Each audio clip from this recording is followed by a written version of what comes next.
Tuan Yang di-Pertua, ingin saya tambah, bagi memastikan perkhidmatan bantuan guaman di Malaysia ini sentiasa berada pada kedudukan yang terbaik, kerajaan akan melaksanakan kajian yang menyeluruh dengan bekerjasama dengan para akademik yang melibatkan 10 fakulti undang-undang IPTA, IPTS di Malaysia, iaitu Universiti Melaya, Universiti Kebangsaan Malaysia, Universiti Utara Malaysia, Universiti Teknologi MARA, Universiti Islam Antarabangsa Malaysia, Universiti Sultan Zainal Abidin, Universiti Sains Islam Malaysia dan Malaysia Multimedia University. Kajian akan dilaksanakan ini akan meliputi kajian perbandingan pelaksanaan luar negara, parameter dan sebagainya berkaitan pengubalan Akta Pembelaan Awam untuk menerajui perkhidmatan bantuan guaman bagi kes-kes jenayah di Malaysia. Terima kasih. Yang Berhormat Kotak Baru. Terima kasih Yang Menteri atas jawapan. Dan bagi saya tidak ada halangan untuk menyokong usaha kerajaan ini. Namun demikian, saya membayangkan perancangan kerajaan, iaitu Kerajaan Tambun. Kerajaan sekarang ini untuk mewujudkan Akta Pembelaan Awam, saya kira mungkin mengambil model ataupun contoh satu undang-undang yang sekarang ini telah wujud di negara jiran, iaitu Singapura, iaitu Public Defenders Act 2022. Jadi dalam hal ini, namun demikian di Malaysia ini, negara kita ini, kita mempunyai satu skim bantuan guaman yang telah lama diadakan, iaitu Yayasan Bantuan Guaman Kebangsaan atau YBGK yang telah ditubuhkan tahun 2010 lagi sebagai satu company limited by grantee.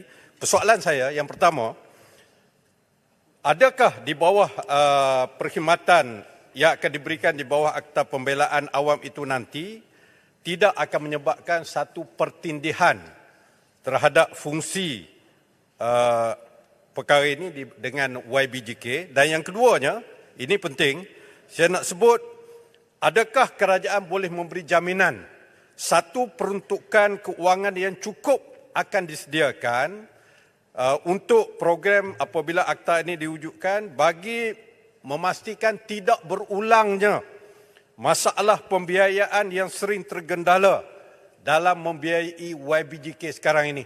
Saya mempunyai maklumat terkini, 2 hari lepas Bar Kaunsil telah mengadakan mesyuarat, terdapat lebih daripada 10 juta tunggakan tidak dibayar kepada Yayasan Bantuan Guaman Kebangsaan. Ini menyebabkan peguam-peguam kecil yang memberi sumbangan kepada rakyat, mereka memberi tumpuan membela kes-kes rakyat marahin ini, tak dapat bayaran.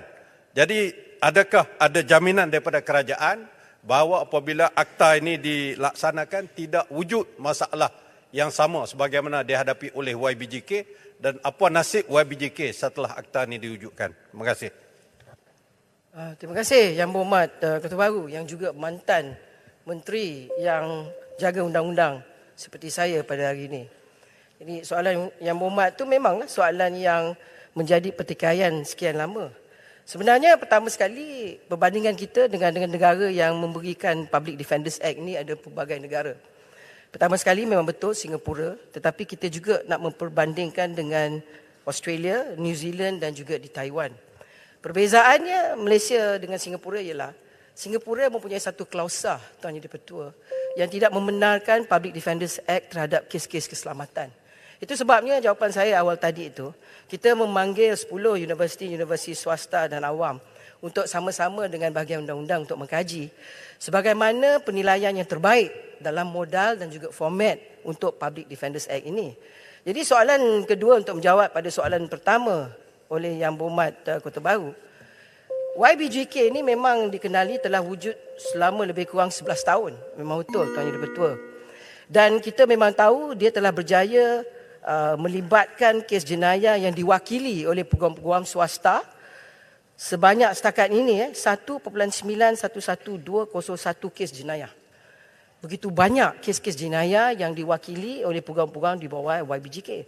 Dan disebabkan ia adalah company limited by guarantee seperti kata Yang Berhormat, ia akan berhadapan dan sentiasa berhadapan dengan isu kos.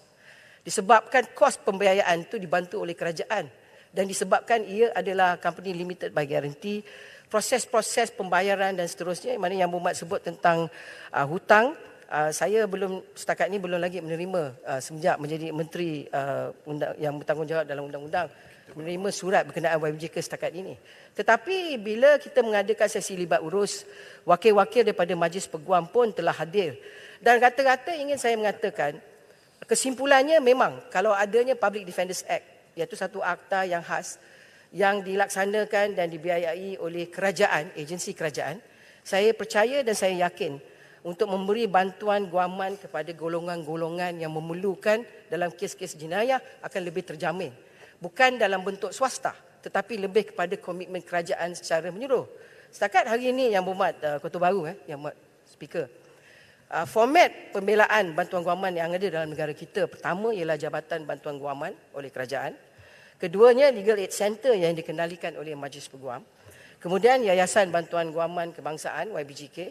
Dan akhir sekali Klinik Bantuan Guaman yang dikendalikan oleh universiti-universiti. Seperti hari ini Universiti Kebangsaan Malaysia dan juga Universiti Melaya. Jadi rata-rata ingin saya menyatakan di sini bahawa komitmen libat urus dalam perbincangan ini ialah untuk mencari penyelesaian jangka masa yang pendek dan panjang untuk menyelesaikan isu pembelaan kes-kes jenayah bagi rakyat dalam negara kita. Kita perlukan satu nokta penyelesaian.